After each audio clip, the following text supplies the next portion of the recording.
که پښه بالا یا لاندې تر کعب در بجلکه پرېوه،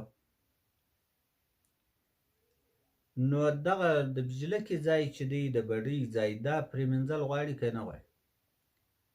مسله که پښه در بجلکه لاندې پرېوه یا لاس لاندې در ژرۍ پرېوو، د بجلکې او ژرۍ پرېمینځل فرض دی.